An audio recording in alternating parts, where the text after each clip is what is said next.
Magandang araw, Batangas. Ito pong muli si Leti Chua, kasama si Elmer Zaraspe, para po sa Truth TV. Tayo po ay nasa harap ng pamahalaang lokal, ng gusali ng pamahalaang lokal.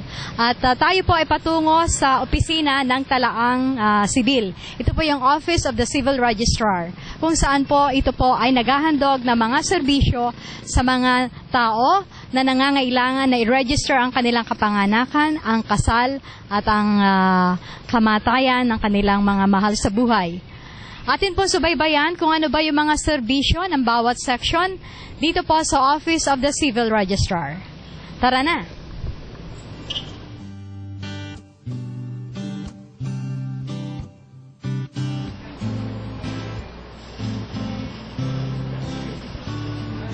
So, andito na po tayo sa opisina o sa gusali ng Talaang Civil. Ito po yung Office of the City Civil Registrar.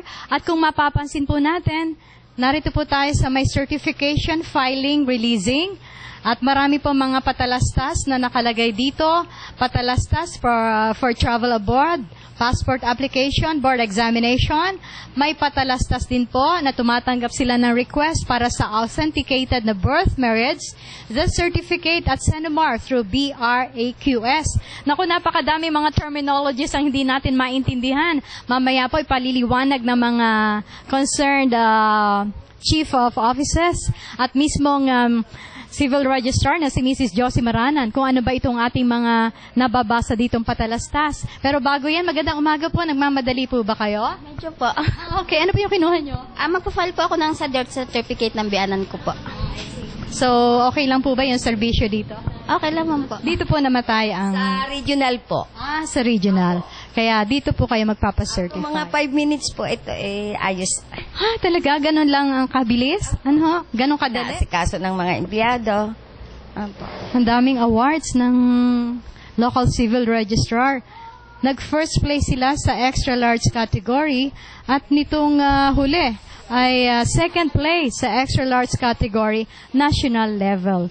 So, pupuntahan na po natin ang opisina ni Mrs. Josie Maranan. Magandang umaga po. Magandang umaga po. Ay, kumusta? Kumusta po kayo? Wow. Okay. So, nais lang po naming ihatid sa tao kung ano ba yung serbisyo ng civil registrar. Aside sa ito yung nagre-register ng birth, death, at saka marriage. Alam mo, inuumpisahan namin ang aming trabaho lagi, yung morning prayer namin. Lahat ng staff kasama yun sa prayer. Nire-ring muna namin yung bell sa umaga, magbababaan lahat pati yung nasa itaas, tapos magpe-pray kaming sama-sama before na mag-start kami ng trabaho. Saka pinapanatili namin yung family ambience bagay, yung parang family ang nagtatrabaho, hindi yung talagang ikaw tense na tense dahil ikaw ay nasa opisina. Parang pamilya ang trato namin sa bawat isa.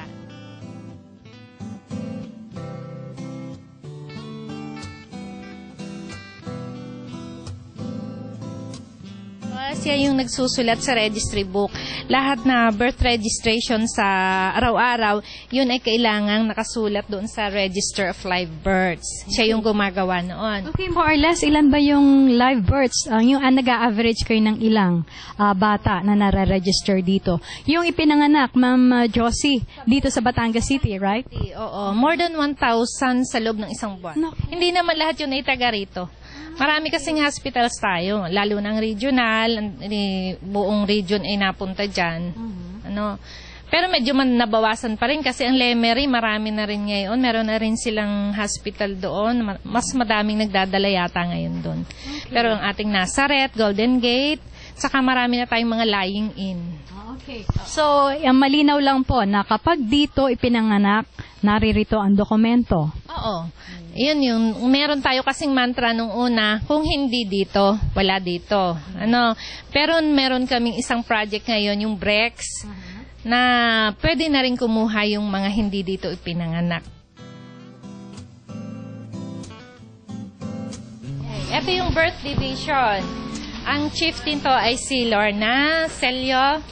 Ayan, andito si Maricel. Siya naman yung nagna-number ng bawat nadating na rehistro. Kasi ang proseso niyan, tatanggapin, i-review, lalagyan ng number, tapos isa-sign ko or nung assistant, tapos saka pa ifo-photocopy para ma-release naman sa tao yung photocopy at saka yung kanyang personal file. So napansin ko meron po kayong reception desk din sa labas. So ini-screen po nila kung ano yung klase ng serbisyo na gusto nilang i-avail. Oo, ay di tuturo lang niya kung saan pag sinabing magpaparehistro ng bata, ituturo niya kung saang division ang dapat puntahan. Kung halimbawa naman nakukuha ng kopya galing NSO, akyat naman sa second floor. Yun yung sinasabi kong breaks.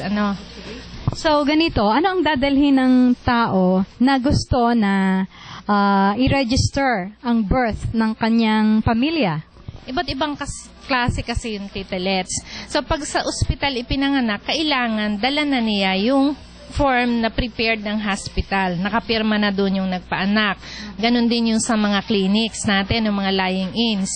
Pero yun namang sa bahay na ipinanganak, tapos midwife natin, yung sa health center natin, ang nag-prepare na rin noon ay yung mga midwife. So dala na rin nila yun pagpunta dito. Ito yung galing sa JLS Birthing Home and Lying Clinic.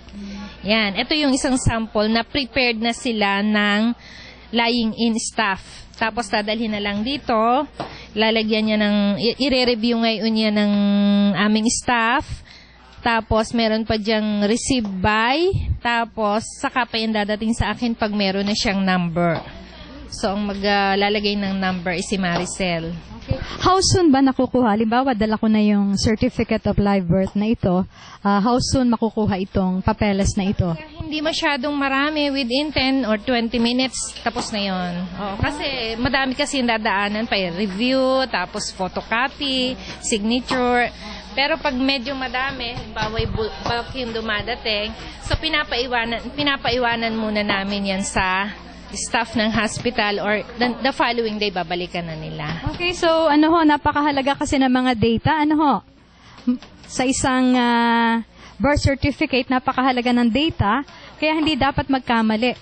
You leave no room for errors. Oo, kasi magastos ang magkamali. So talaga kaya kahit mabilis ay dumadaan talaga ito sa proseso.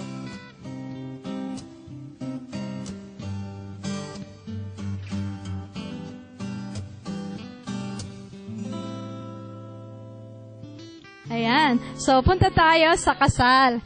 Marriage division. Okay, marami pa po ba ang nagpapakasal sa panahong ito? Ako, sobra-sobra. Lalo na po. Ngayon, mayroong 4-piece yung sa DSWD.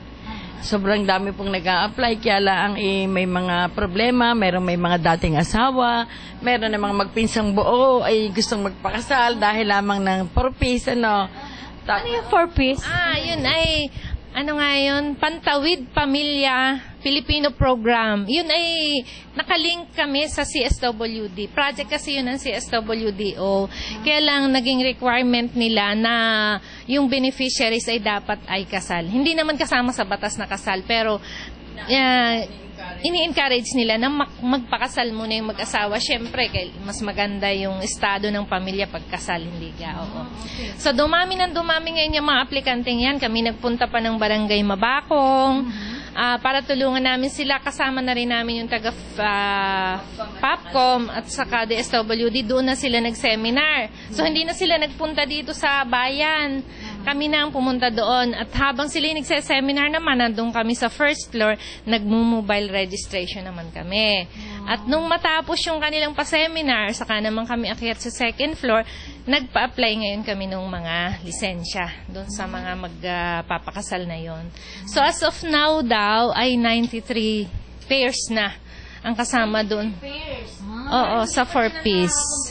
Oo. Yung applicant. So, 93. Okay, doon sa 93 pairs na mag-a-avail nitong tinatawag na 4-piece, mass wedding, ay ano bang mga requirements ang kailangan, Miss Nini? Okay. Yung mga underage pa, ibig sabihin yung 21 hanggang 18, kasi 18 yung pwedeng magpakasal. From 18 to 21 and 1 month, yun ay kailangan ng perma ng tatay.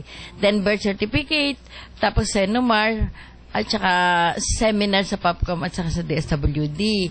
Yun namang 21 and 1 month to 24 and 11 months, kailangan din ay perma ng parents. Ang ibig sabihin pag parents ay di ama't ina. Tapos meron din silang mga schedule at ID at pareho din ng mga birth certificate. Yun namang 25 pataas, wala nang age limit, basta 25 and above, wala na yung parents, hindi na sila pepermahan ng parents.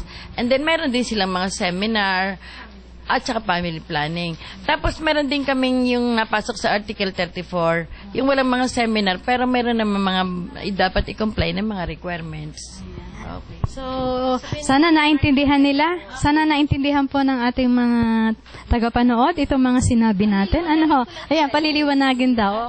Yung Article 34 pong sinasabi natin, yun po yung mga nagsasama na ang mag-asawa na 5 taong pataas na walang hadlang. Ibig sabihin nung walang hadlang, wala silang asawa pareho, at saka nung magpisan sila ay 18 anyos na. Hindi po pwedeng nagpisan ay 13 pa lang. Dapat nung magsimulang magpisan ay 18 years old na. Kapag nagpisan sila nung below 18, ano ay yung consequence? Mag-a-apply pa rin sila ng lisensya. Yung Article 34 kasi natin sinasabi, hindi na sila mag-a-avail ng lisensya. Hindi na kailangan mag-apply. Meron na lang silang gagawing affidavit of cohabitation, saka certification ng barangay chairman na pinatutunayan na talastas niya, walang asawa pareho at talagang nagpipisan. Kasama din yung requirement na birth certificate kahit nung panganay na anak. Kasi yun yung proof na talagang 5 years na silang nagsasama. Okay. Speaking of mga wife, merong legal wife, merong common law wife. Pwede ka nga explain. Explain niyo, Ma'am Josie, kasi nalilito ako. Ano ba yung legal wife? Ano yung common law wife? Meron pa palang, anong klase yun? Yung nagsasama na wala namang sabit. Ano po? Yung sinabi niyo kanina. Ano yun? Mga live-in. Oo, mga live-in lang talaga yung mga nagsasama na kahit meron ng mga anak, live-in pa rin lang. Wala silang hindi napapakasal. Okay, ano yung common law wife? Ayun na yun na yung common law wife. Oo, kumbaga sila Common law wife ay yung pag ang lalaki na ay meron ng asawa. Hindi nga, common law wife. Pareho kayong single, parang hindi common law wife pag hindi single. Pag parang single. Tatanong natin kay Attorney Digito. Ano? Okay. Pero ang legal wife, talagang kasal sila. Either sa church marriage or kaya civil marriage. Alin po ang mas maigting? Church marriage or civil marriage? Pareho lang sila sa legality. Kaya lang sa ating mga Kristiyano ay mas pinapaboran natin yung church marriage. Okay. Kumbaga spiritual yun. Okay. So, sa pag-a-apply ng kung ano-ano mga papeles, sa passport, alin po yung sinusunod? Yung pong sa church o yung sa civil marriage? Yung civil marriage ang gagamitin. Oo. Kasi pag yun ang napalagay sa birth certificate ay yung church marriage, ikakailanganan pa yun na magkaroon ng correction of clerical error. Kasi isa lang beses inirerehistro yung kasal. Yun lang unang kasal. So usually ay civil marriage ang nauna, tapos saka pa sila magpapakasal sa simbahan. Sa isang araw po, nag-a-average po kayo ng ilang registry? More than 10 pairs po ang na-entertain namin na napapasulat namin dito. Yung naman pong nag-e-enquire, madami po. From morning to afternoon, marami pong nag-e-enquire dito ng mga requirements para po sila ay makapag-avail po ng marriage license para po sila ay makapagpakasal. Pag naikasal na kasi, ay di-re-register nga dito ng mga simbahan at saka ng mga judges. License ito ay sample ng license. Oo. So, ayun ay isa-segregate nila yung original saka yung duplicate. Kasi yung duplicate copy papuntang NSO yon, Manila. Ayun namang original copy sa ikinasal at yung third copy doon sa nagkasal. Yun. So when it comes dito sa mga documents, hindi pwede rito yung computerized, right? Dapat ay talagang hard copies? Oo, yun yung isa. Yun siya. Ayan. Computerized. Okay. Pero ang ibig ko pong sabihin ay hindi pwedeng ilalagay yung sa USB tapos ito na po, hindi talagang kailangan hard copy. Hard copy. O kasi nakapirma doon yung mga nagkasal, yung both parties na ikinasal, nakapirma doon, saka yung mga witnesses to the marriage. Kaya kailangan talaga yun ay may mga fresh signature. Ayan. So talagang masasabi natin na kailangan may museum kayo o may archive. Kasi sa dami ng mga papeles na hindi naman pwedeng soft copy lang o electronic copy. May Record yan, hindi pwedeng i-dispose. Kaya nag-accumulate, dagdag at dagdag ang aming records. Nakakatuwa yung inyong Pascal dito. Huwag itakda ang kasal hanggang hindi ayos lahat-lahat ang papel. Huwag munang mangungumbida. Intindihin ang pinagagawa dito sa office. Ano po ba yung na-encounter nyo? Ay, kasi nagkaroon na kami ng hindi lang isa, mga ilang cases na yon na tumawag ang simbahan dito at kumbaga ikakasal na ng Sunday, anong araw na? Friday na, ikakasal ng Sunday, hindi pa nakakapag-apply ng license. May 10 days posting yan. From the date of application plus 10 days posting, kinabukasan pa mag-i-issue ng license. So, pag hindi sila nakapag-apply dito, ay sorry na lang, talagang postpone ang kasal nila. Hindi ka ho pwedeng to follow nila ang license? Hindi pwede? Hindi pwede. Kasi ang license, yun ang permiso para maikasal.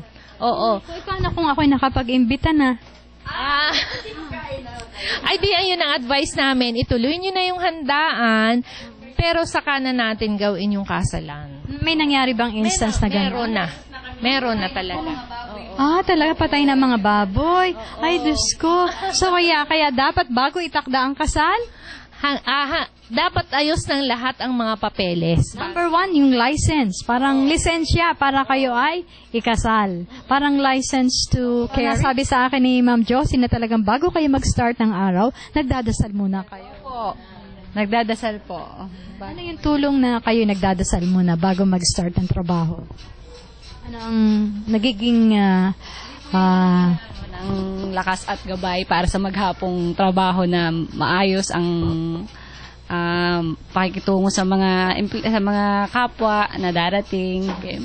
Okay, hindi natin maiwasan na tayo nakaka-encounter ng mga clients na masyadong nagmamadali. How do you handle such clients? Hindi po kinakausap po ng maayos. Pinagpapaliwanagan po sila na ganito yung gagawin nila at hindi po pwedeng ipagmadali ang mga documents na dito galing sa aming office. Isang aming strategy dito sa office ay nagro-rotation kami ng empleyado. Kumbaga, hindi namin pinananatiling ilang taon na siya nando doon na sa marriage division, doon na siya tumanda. Hindi. After ilang months, niro-rotate namin para malaman naman nila yung trabaho sa ibang division. Parang na-enhance yung skills. At saka, jack of all trades ang mangyayari. Halimbawa, ay absent, pwedeng pumunta doon sa isang division. Kasi yun nga, sabi ko, pamilya ito, parang tulungan kami dito. Pagkitang maraming trabaho, yung isa walang ginagawa, yung isa pwede niyang tulungan. That division, dalawang empleyado. Okay, sandali. Mag-interview lang tayo ng Ana. Pwede ka ma-interview? Pangalan po? Geraldine po. Geraldine? Durado. Durado? Taga saan po? Santa Rita. Santa Rita, Calzada? Bakit po kayo narito? Nagpaparestro po ng bata. Pinanganak. Ilang taon na po yung Ana? So delayed registration. Bakit nyo naisip na ipa-register ang inyong anak? Ilang taon na po't papasok na. Okay, bakit ba ho na-delay? Ba't hindi ho agad na pa-register? Nagkulang sa budget. Kulang sa budget. So ngayon may budget na. Mura lang naman yata ang pa-register o wala kayong time? Baka wala kayong oras. Minsan nga po wala. So, ano ho yung masasabi nyo dito sa serbisyo ng civil registrar? Kayo po ba'y na-entertain ng maayos? Kasi kaya nandito kagaya nito, narito pareho yung ama't ina. Pag hindi kasal ang magulang, dapat ay parehong pupunta dito kasi merong pipirmahan ang tatay. Yun, kagaya niya. O pumipirma siya doon sa acknowledgement ng bata. So, ina-acknowledge na anak niya? Oo. Kung hindi kasal, yon. Walang problema kung kasal kasi ilalagay natin yung date of marriage. Siya lang pag hindi kasal ang magulang, dapat ay nandito si tatay para mailagay yung pangalan niya at ma-acknowledge niya yung bata. So, yun. So, punta na po tayo dito sa bahagi ng pag-register ng death. Ayan, yung mga yumao. Meron tayong register ng death na Nag-a-average sa mga 200. 200 a month. So mas marami pa rin ang pinanganganak, 1,000 as against 200 dito sa Batangas City. So ano ba yung mga na-encounter nyo na mga problems ng clients so far, yung pinakamabigat? Pangalan po? Si Mrs. Nora A. Castillo po. Ang problema po pag delayed, ang gusto po agad ng tao, makuha agad. May binibigay po kaming requirements para maisubmit muna. Yun po ang kanila kailangan. Ano ba yung mga requirements, Miss Raquel? Ang pag-delayed ay kailangan muna yung mga galing sa NSO na no record at saka galing po sa aming office dahil kaya namin irerehistro talagang no record. Tapos maidagdag ko dun sa problema. Hindi man actually problem pero parang yung mga clients or relative nung namatay dahil yung mga cause of death ay undetermined. Kaya po namatay, merong dahilan kaya namatay. Yun ba yung nawawala sa death certificate? Ngayon, may kautusan ang NSO na kapag ang isang dokumento ng yung isang death certificate kapag kayan ay kulang yung data, parang may right to reject na ang City Civil Registrar na i-reject yung pagrerehistro. Ngayon, para naman bilang tulong sa mga naiwan dahil ng mga claims sa mga insurance, pinalalagyan namin ng affidavit. Yung relative ay magsasalaysay sa abogado kung ano yung dahilan ng kanyang pagkamatay. Hindi naman necessarily na exact na medical term ang gamitin. Kung ano lang, bakit isinugod sa hospital or anong nakita nila para lang matanggap namin at mairehistro namin yung patay. Yun. Mga ilang araw pagka usually yung halimbawa namatay kahapon dinala dito, how soon kayo nakakapag-issue ng death certificate? Minutes lang po. Madali lang yun. Basta, madali lang siya. Madali lang pag-rehistro. Okay, Ma'am Josie, gusto ko lang pong itanong, ano kaya ang dahilan ng batas at kinakailangan na merong reason at hindi pwedeng tanggapin ng civil registrar kapag walang dahilan ang pagkamatay? Kasi meron kaming circular na natanggap galing sa NSO na kailangan lahat na data ay nandoon. Kasi ang National Statistics Office, dito sila nakuha ng data, yung statistics natin. So kung ilan yung namatay sa ganitong sakit, ilan yung namatay na ganito ang edad. So kailangan ay filled up lahat yung mga data na hinihingi doon. So nagkaroon sila ng circular na pagka kulang yung data, pwede naming i-reject ang pagrerehistro. Para siguro maiwasan yung foul play. Halimbawa, basta na lang i-register, hindi naman alam kung ano ang kinamatay. Diga ho? Oo.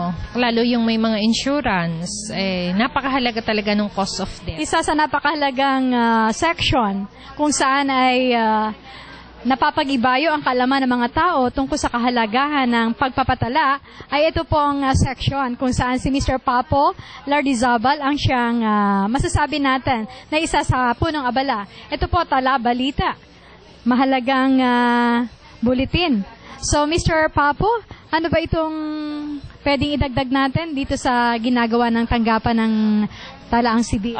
Ito po ay isa sa mga information dissemination tools na ginagamit po ng aming opisina na ito po ay inilalabas namin every quarter. So nakakaapat po kaming talabalita, nakakaapat po kaming newsletters sa loob po ng isang taon.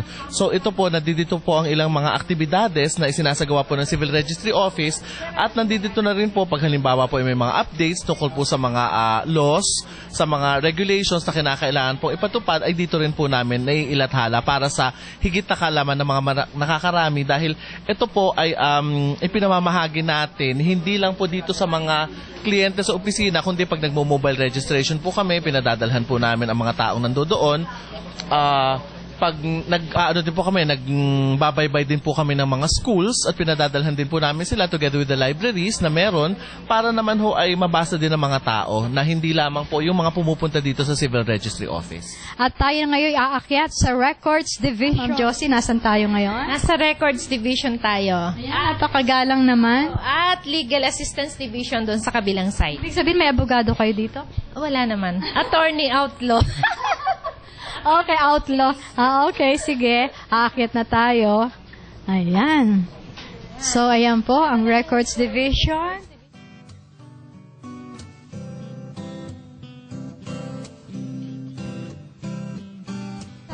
Second floor ay meron isang section kung saan ay napakahalaga rin, Ma'am Josie. Oo, dito yung searching natin. So, pag akyat ng request, titingnan na niya doon yung registry number nung nire-request na document, kailan inirehistro, tapos ibibigay niya yon sa manual searcher. So, yung manual searcher, yun naman ang kukuha ng libro sa aming storage area o sa vault. So, ibig sabihin talagang naka-register, naka-record na, naka-computer na ang lahat ng mga naka-register dito in the past from 1901? 1901, oo. Naka-encode na? Naka-encode na yun lahat.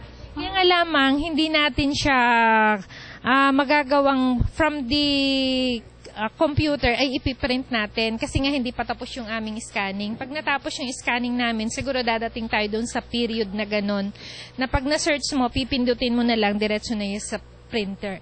Sa ginagamit naming method ngayon, isa-search mo na yan through computer, tapos pag nakuha na yung registry number, ibibigay sa manual searcher, kukunin ang libro, depende rin doon sa request form, kung ano yung nire-request ng tao, kung certified copy, then dadaan yun sa Xerox copier, yung document. Kung naman ang kanyang nire-request ay certification, so yung isang form naman namin ang gagamitin, itatype ngayon yun doon sa isang form. At pag natapos yun, may mga certain markings na gagawin, i-review nung aming division chief or ang kanyang assistant, tapos ibababa doon sa akin para sa signature naman. Bago pa ma-release ang document. Yun. Naku, talagang you make sure na talagang authentic, accurate yung mga inilalabas na dokumento dito. How many yung nai-issue mo dito na i-scan? Ang average a day? Po 80 to 150 po a day. Ang request po natin na tinatanggap. Opo. Thank you. Ano po yung pakay nyo dito? Nahingi po ako ng endorsement para sa NSO for my birth certificate. Kailangan nyo to sa pag-a-apply sa trabaho? Opo. Mag-a-abroad kayo? Hopefully po. So, kumusta naman po ang service? Kailan pa kayo nag-apply dito? May mga 30 minutes. Talaga ha? Patapos na. Opo. Napakabilis ha, ng serbisyo dito. Opo. So, ano pa yung masasabi niyo sa mga serbisyo na hatid ng pamahalang lungsod ng Batangas? Okay naman, mabilis. Recently, nag-renew ako ng business permit din. Okay naman, super bilis. Opo. Yung pamalakad pa ni Mayor Vilma Abaya di makuha, ano po yung masasabi niyo? For me, okay din. Kasi hindi naman ako nag-stay din matagal actually. Galing abroad na rin ako before So nakita niyo yung progreso ng lungsod ng Batangas? Ang laki ng improvement. Hindi mo na makilala yung mga ibang mga infrastructure dito? Opo, hindi makilala. Hindi nasanay sa mga dati kasi mga wala pang stoplight, wala pang mga Ngayon, hindi ka na pwedeng basta tatawid. Mahuli ka ng mga walking ka. So, yun. So, nakikita niyo yung mga signages, electronic billboard? Yun po, opo. Malaking tulong po yun sa mga baguhang na-arting dito. So, makikita nila kung ano yung mga pamalakad ng mga pinapatupad ng government, saka yung mga pagbabago, ganon. Kung may news or something like job offerings, ganon, makikita din doon. So, thank you very much. At mabuhay po kayo. Sana'y matuloy kayo pa-abroad. Okay? So, punta tayo. Meron pang isang client dito. Pwede po bang ma-interview? Nakangiti kayo kanina pa. Pangalan po? Pasensya Abag po. Pasensya Abag. Taga saan po? Jerison Kuta. Sa Kuta, ano naman po ang inyong pakay dito? Yun pong birth certificate po ng anak ko, ikakasal. Ay ngayon doon ho sila kakasal sa Maynila. Nakumuha na ho sa NSO. Malabo daw doon ho ang kopya, kaya pumunta ho dito. At dito ho, dahil dito ho ipinanganak siya. Dito naka-registered. So, okay naman po ang serbisyo? Okay naman ho. Aircon, ano ho? Malamig dito sa taas? Oo, malamig ho. Kahit naman ho sa baba, malamig din. So, okay lang ho ang talagang yung pamamahala dito ng ating administrasyon when it comes sa mga services na inihatid sa mga tao. Okay naman ho. Kaya, kahit na ho maraming kliyente, ay nakakaya naman ho nilang maservisa ng ayos. Ano yung pinakamagandang serbisyo na inyong natanggap? Hindi lang dito sa Civil Registrar. Bilang kayo residente ng Batangas City. In so far as you can recall. Maayos naman ho. Madali rin namang nakakakuha. Lalo na't pagkakakaunti ang kliyente. Pero pag time ho ng mga January, marami mga nagbabayad. Yun ho, medyo matagal-tagal dahil marami hong kliyente. Yun naman ho. Ayos naman ho. Sa bagay, malamig naman ho, pinag-aantayan eh. Hindi rin naman ho naiinip. So, maraming salamat po at mabuhay po kayo. So, punta tayo dito natapos na ba tayo dun sa records? Ano po ba itong mga records na ito? Nako, archive. Ito yung sinasabi nating permanent documents na hindi basta-basta itatapon. Okay, tingnan muna natin to. Death, talagang from 1961. As early as 1953. Nag-start ng 1901. Oo, birth and death. Kaya nga lang hindi na siya talagang kumpleto. Oo. Merong partly damaged na yung ibang taon. Okay, doon sa ating Museo Puntong Batangan ay yun daw mga documents doon galing sa simbahan. Yung records ng simbahan. Dito ba may mga documents na galing simbahan? Ay di, siguro yung mga naka-attach sa marriage application. Yung mga baptismal certificates nila. Attachment lang yon, supporting documents lang. Pero wala kami yung talagang record ng ano. Kasi nung before 1900, 1890s, ganyan, yun ay talagang hawak ng mga praile. Wala pang birth certificate noon, baptismal lang. So, nag-start tayo ng record 1901. Yeah. Parang cities, town pa, municipal civil registrar. So, dito sa side na ito, andito yung mga permanent documents for birth, for death, at may marriage po ba dito? Okay. So, talagang mahirap i-maintain. Ano ho? Hindi naman sa mahirap. Talagang... Kaya ito medyo magkakahalo na. May death, may birth. Kasi nga talagang wala na kaming mapaglagyan. Ayun pala, nasa kabilang side pala may marriage. Wala na kasi kaming mapaglagyan. Oo. Pero hindi naman sila maghahalo-halo kasi may label naman yan. Subukan nga natin yung 1967. Tignan natin kung gaano... hindi naman maalikabo kasi aircon. Ayan. 1962. Naipanak na ba kayo ng 1962? Ay, oo naman. Ay, death ito. 1957 ako. Okay. So, malinaw pa rin, no? Oo. Yan, meron pa. Yan ay mga attachment, affidavit yan. Oo. Yan ay... At least makikita pa. Yan natin naman nakalagay dyan yung mga cause of death. Ayan. So, Ma'am Josie, wala gang... plano. Kasi ang gusto nating Mayor Vilma Abayde makuha ay level up. Yung tulad nung sa library sa Manila na nililitratuhan yan at nilalagay sa computer yung bawat document. Sa period na kami ng scanning. Tingnan natin yung scanner na yon, yung sinasabi ninyo na para ma-document talaga, ilalagay sa computer. Project namin, yung scanning. Document imaging project ang tawag. Asan yun? Alin po ba yun? Ayan. Iba pa yun? Yung document. Tapos pasok na yun sa computer. Okay. Ayan. Okay, so papasok tayo dito sinasabi nilang scanning section. Anong tawag dito namin ay computer room. Oo, dito. Pero bawal ang lugar na ito sa mga walang pahintulot. May pahintulot na kayo ngayon. Yan. Siya yung nag-i-scan. Siya ba yung kumakanta? Oo. Sample naman. May kabado po ako. Dali na. Kanta naman. Hindi ko kaya. Ano kinanta mo? Ay, basang-basa po sa ulan. Kaya yan. Alam yung kanta. Hindi, meron ka pang isang kinakanta. Ang usually malimit kong kanta yung mga Bakit Pa kay by si Jessa Saragosa. Sige nga, sige nga, kanta naman ng isa. Dali. Sige na. Ma'am Josie, pwede ka pa. Sige, information po natin. Bakit pa? Parang di ko yata kaya pag sa buhay ko'y wala ka. Anhin ang pag-ibig kung puso ay nag-iisa. Ayan, ako bitin. Sa susunod po. Ibang Trip TV po yun, yung mga kanta. Okay, sige, sample.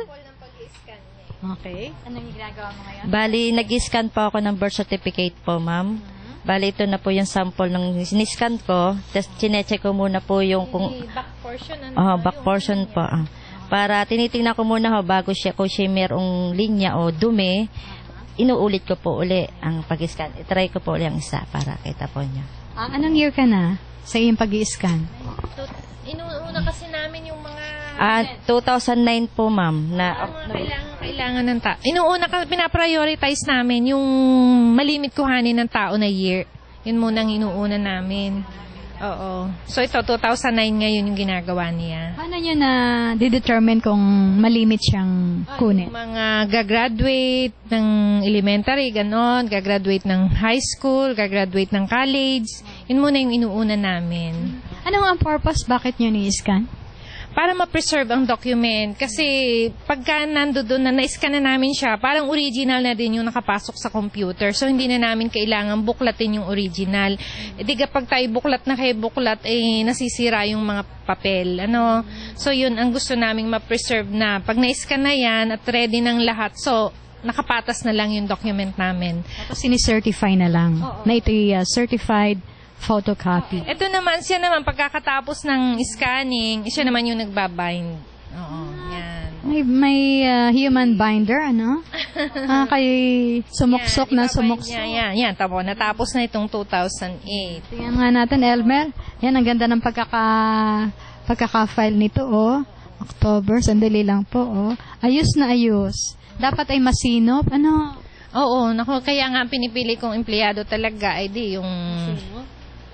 Yung ika nga, ano kang tawag doon ano kang term doon? Patient. Calm.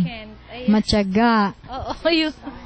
Takes time. Dati nandito si Nolen. Yan. Nolen, umupo ka nga dito, Nolen. Matyaga ka ga? Opo, naku. Ubus ng iyong buhok. Ubus ng buhok ko. Ang tamang term pala, meticuloso. Ayan, meticuloso. Ba't kailangan maging meticuloso, Aber? Napaka-sensitive po ng aming records, kaya po kailangan ng talagang proper caring sa lahat ng aming pong dokumento. Kailangan pong ingatan ang mga dokumento ng mga tao dahil ito po ay habang buhay na gagamitin. Kahit po patay na, hinahanap pa rin po. Ayan, may programmer pala. May tao pala doon. Okay, so ano naman ang ginagawa ng programmer? Siya nagpo-program ng aming mga kailangan. Halimbawa, kailangan namin, yung kagaya ng barangay census. Basta may nag-request ng, ilan daw yung pinanganak sa barangay ganon. Halimbawa, barangay Pagkilatan, ilan daw yung pinanganak. Sa kanya lang namin i-request. Yan na yung mag-i-extract sa computer. Pagka ikay sa programmer, it takes a lot of skills sa computer. Dapat high-touch, At saka pag nagpo-program, talagang dapat ay programa. Nakaprogram na kung ilan yung sinasabing pinanganak na taong yon, dapat nakaprogram na. So, medyo mahirap-hirap yung trabaho. Ayan, gawin ni-reshuffle din. Hindi. Hindi siya pwedeng i-reshuffle kasi isa lang yung programmer namin. Oo. Pero aside from being a programmer, ay marami napakabait ng aking empleyadong yan. Nasa itsura naman po, mabait. Jack of all trades din. Kahit saan mo hilahin, anong ipagawa mo, ay kaya niyang gawin. Okay. Alam niyo, napapansin niyo habang ini-interview ko si Ma'am Josie, ay talagang pumipirma pa rin. Sinisingin pa rin yung pagpirma at baka ma-delay. Kasi baka magalit ang tao pag nagtagal ang papel. Oo. Kaya yon, pag ako yung ganito, sinusunod na lang nila, dinadala sa akin at pinipirmahan ko para hindi mabimbin. Okay. Ang sekreto po ng mabilis ang serbisyo dapat ay multitasker ang isang kawani ng pamahalaan. So, Tayo po ay nasa last leg na. Meron pa ba tayong dapat na suysuyin, Ma'am Josie? Meron tayong Legal Assistance Division. Yun na lang, last na yon. Nandiyan sa kabilang kwarto. So, andito tayo sa last leg ng ating pag-iikot at pagpamamasyal dito po sa Civil Registrar's Office ng Batangas City Government para maihatid ang basic services sa tao, ang kaalaman kung paano ba ang pagkuha ng mga birth, marriage at death certificates. Ito po'y pahapyaw lamang. At nasa last leg po tayo kung saan ay papasok tayo dito sa, bago tayo pumasok sa Legal Assistance Office, ay dito sa archive. Right? From 1901 po ang ating records sa marriage, and then sa birth po, ganun din po, and up to present. Yan po. Ayan, may marriage. January 1994. Ito po yung mga din po sa book number. Pero po narito yung talaga pong kauna-unahang yung book number po, unang-una po yung book number 1. Ibig sabihin po, yun po ang pinaka-oldest. 1901 to 1907. Yes, ma'am. Ay, nariyan pa gayan? Tingnan nga natin. Nako, Diyos ko. Talaga naman. Pero at least air condition. Kung may kasabihan tayo ng una. Hindi naman natin dalit. Puno na kami. Opo. Dapat pala may isang gusali. Ano? Tama lang. Pero sabi naman ni Ma'am, Hi, good morning. Ay, restricted area. So talagang, ayan. Wag nang kung 1901, wag na. Naniniwala na ako. Naniniwala na ako na yun, 1910. Ay talaga naman, Diyos ko. Naku, ang trabaho ng isang kawani sa Civil Registrar's Office ay talaga namang masasabi nating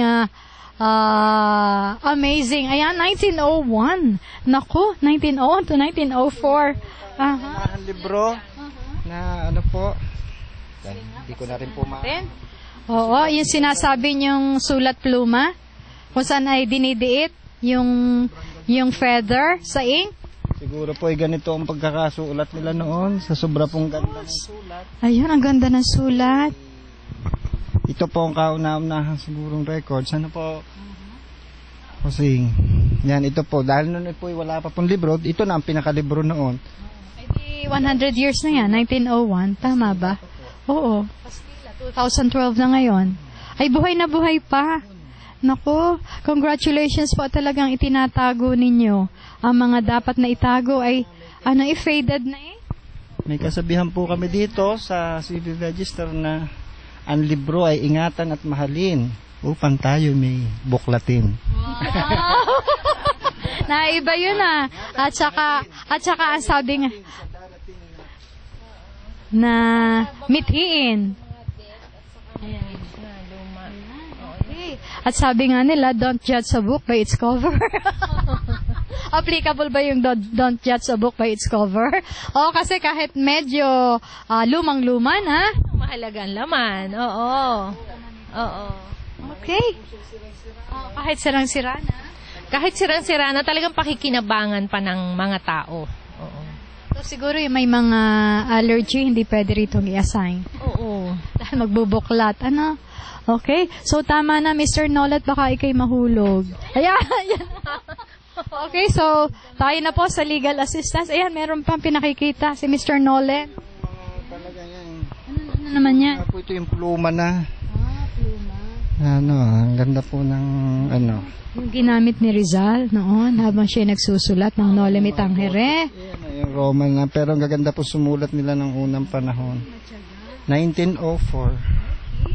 So, tayo na po sa Legal Assistance Division para po alamin kung ano ba yung basic services na kanilang inihahandog.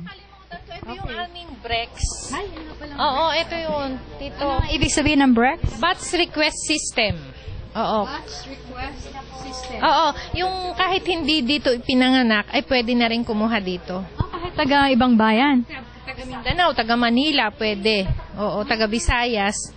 So, ang naman diyan, magfa-file ng request dito, tapos ang punta namin ng NSO Lipa is Tuesdays and Thursdays. Bakit naman sa NSO Lipa? Ay, kasi yun ang ating Service Center ng Region 4. Oo, kaya doon natin kinukuha. So, yung kagaya nila, ifa-file dito, anong araw ngayon, Tuesday. Nakaalis na yung aking driver para pumick up nung request last week. May dala na siyang request na bago, tapos may pipick upin naman siyang mga i-release. So, it takes 1 week bago mai-release ng NSO Lipa yung request ng mga taga Batangas City ng mga certificates na hindi dito sa Batangas City. Maaari ito'y galing Mindanao o sa Manila pa. So, 1 week ang processing. Kaya ang advice naman namin, kung nagmamadali sila, pwede na silang dumirekta sa Lipa. Kasi doon pag maaga lang silang dumating, within the day na-release. Pero yun namang mga may trabaho na hindi makakapunta doon, hindi makakaliban sa kanilang mga trabaho, ay dito na nagfa-file ng request. Ano nga po uling ibig sabihin ng BREX? Batch Request System. Batch Request System. Yung REQ request. Batch Request System. So, by batch. Request for NSO issued copies. At so far, mga ilan kaya ang i-issue nyo in a month's time? Yeah, may record dito. Ayan. Ilang monthly ang ating isang may nakalagay dyan sa Wednesday or Friday, release of documents. At saka yun ang price ng natin. Sa NSO kasi 140 lahat yon. Pero ang ating LGU share 75 pesos. So 215 pesos. Okay. Birth, marriage, death. At ang Senomar naman 195 sa NSO, may 70 pesos tayong dinadagdag sa resibo natin. Tapos nagiging 265. May share tayo, may LGU share tayo. Ilan ineng sa 556 po ng January. 556, so ang dami pala, no? Okay, meron pong nakalagay dito. Thank you very much, miss. Okay, continue. Pasensya na po at nag-i-interview lang. So, attention, no receipt, no release. Ano pong ibig sabihin nito? Kailangan pagkukuhanin na nila yung kanilang ni-request na copy, dala na nila yung resibo. Resibo ng? Yung acknowledgement receipt natin. Kasi doon natin makikita, madali kasing hanapin nila yon. Basta makita nila anong date, nagbayad, doon lang nila sa sa folder na yun kukuhanin. Kasi meron kasing nagtatagal, kahit sabihin mo, sige, pick upin mo ng Wednesday, pero nakakailang weeks bago nila kuhanin. So, mahihirapan naman, kumbaga, abala yun sa trabaho, diga. So, dapat yung parang claim stub? Claim stub, yung pinaka-receipt. Ano po yung kukuha ko ng, ba yan? Birth certificate? Hindi, yung Senomar po. Senomar. Dahil balak magpakasal po sa susunod na buwan. Bakit kailangan po ang Senomar, yung certificate of no marriage? Gagamitin po sa purpose. Magpapakasal po. Doon kasi kailangan po dahil ng mga bata. Matagal na po bang nagsasama? Matagal na po, ang panganay po 11 na. Tapos yung isa kong anak 10 taon din mag-asawa na rin sila, 4 na ang anak. Tapos yung isa ko namang anak 3 ang anak, 11 na ang kanilang panganay. So kayo po ang mother ng mga ikakasal? Opo. So natutuwa po kayo at sa wakas magpapakasal na rin po? Natutuwa po dahil tulad na yan, dahil aking anak na may anak, hindi pa napapalipat ang ipilyedo ng mga bata, kaya ako nagpapasalamat din po ako yung aking anak magpapakasal dahil po ng purpose nga po. So ano po yung masasabi niyo sa mga programa ng ating punong lungsod, Vilma Abay di Makuha? Ayos lang naman po, nakatulong din naman po siya sa mga tao tulad ng mga wala. Okay, so papasok po tayo sa Legal Assistance Division. Okay. Medyo busy rin ang section na ito. Ayan. Naku, at meron pa pala dito makinilya. Hindi pwede ang computer. Ma'am Levy Clarice, siya po yung hepe. Oo, hindi pwedeng ipasok sa computer. Mahirap kasi yung form namin, pag katulad ng petition for correction ng clerical error, ang ilalagay muna namin yung mga, kung anong ipipetisyon. Tapos after ng review, saka palang lalagyan namin ng action ng CCR. Sa likod yun ng form ilalagay Kaya mahirap magpasok. So talagang mahirap na mawala ang ating mga makinilya. Halimbawa, yung niregister ng aking ina ay mali po yung spelling ng aking pangalan. Halimbawa, Leticia. Pero dapat Leticia. Ano ho, may bayad ho ba yun? Kasi sabi nila mahal daw ang magpabago ng spelling.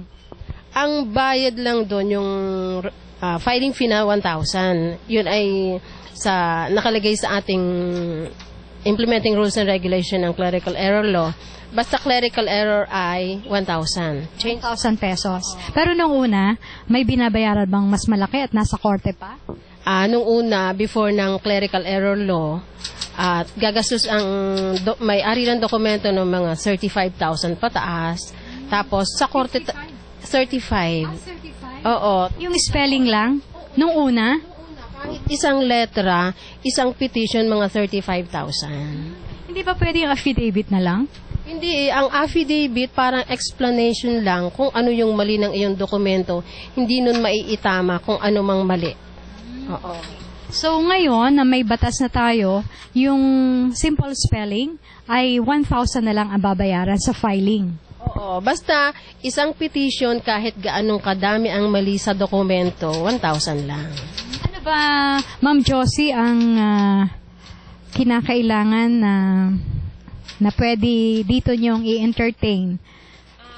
Yung sa pagtatama ng mga clerical error. Yung bang mismong apelyido ay pwede ring baguhin dito? Halimbawa, ang apelyido ko ay sadyang kolor. Ay gusto ko yung maging sadyang tunay. Hindi.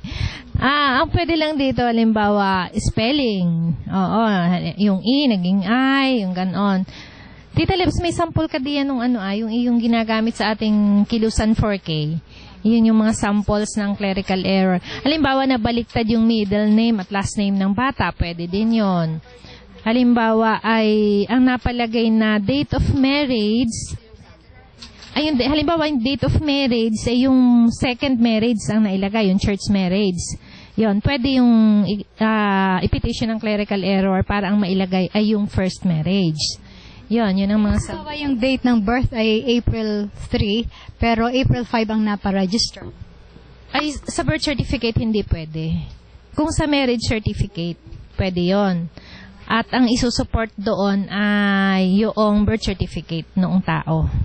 Oo, pero kung ang papalitan ay date of birth sa kanyang birth certificate, hindi po pwede, kundi sa court, dadaan nyo ng court order. They might as well follow what is registered sa civil. Total naman ay yun talagang pinaghahawakan. Ayun. Ang mga hindi pwede doon sa ating clerical error law na yon ay date of birth nga, sex, nationality, at saka status, yung legitimacy status. Pag yun ang maapektuhan, hindi siya po pwede sa clerical error law. Dadaan ng court. Yung buong apelyido, sa court pa rin. Kasi halimbawa ay masyadong hindi maganda ang tunog ng pangalan. Ay kung walang iso-support, walang supporting document, yung wala pa siyang napaggamitan, dadaan talaga yun ng court. Oo. Katulad ng katulad ng aming na-receive na court order, ang kanyang apelyido ay nagutom. Ano? Nagutom ang apelyido? Pamilya, ang tatay at saka ang mga anak, ang marriage certificate, ang nakalagay na last name ay nagutom. Nag-file siya ng petition sa korte para maging, naging napisa. Antesa. Antesa? Wow, asosyal. Nag-grant naman yun ng court. Nalagyan namin ng annotation yung mga documents na nakaregister dito. Antesa na ang apelyido ng buong pamilya. Taga rito? Oo, yung apelyido na nagutom, naging Antesa. Oo, naging Antesa. Kasi nga naman ang apelyido katawa-tawa, siguro may mga experience sila na laging napapaawa yung mga bata kasi binibiro na ang apelyido ay nagutom. Kaya may rason sila para palitan ang kanilang apelyido. Ayaw kayang maligalig. Parang ganun yung nalaman ko na yung maligalig nag-file ng petition naging maligaya. Yon. Meron talagang ganun dito sa Batangas. Court order yon.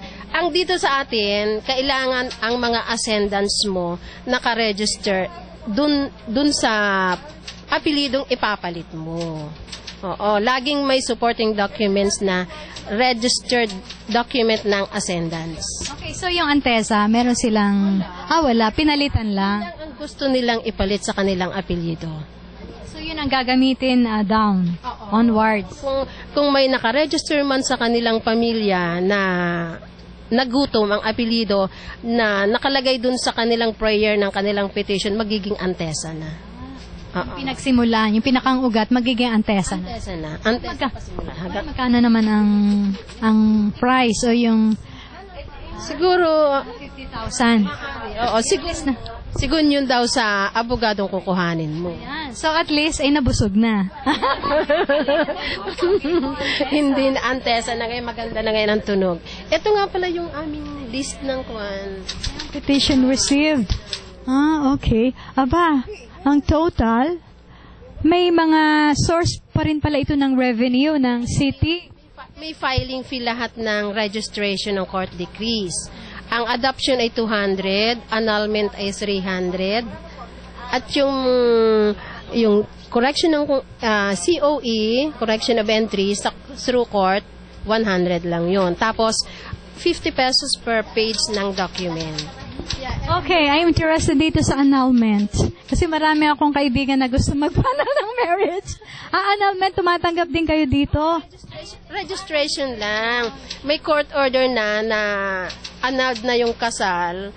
Kung ang nag-decision ay yung court dito sa atin, i-register muna dito sa atin, sa registrar's office. So, ang kaibahan ng annulled dun sa certificate of no marriage, napakahalaki, ano?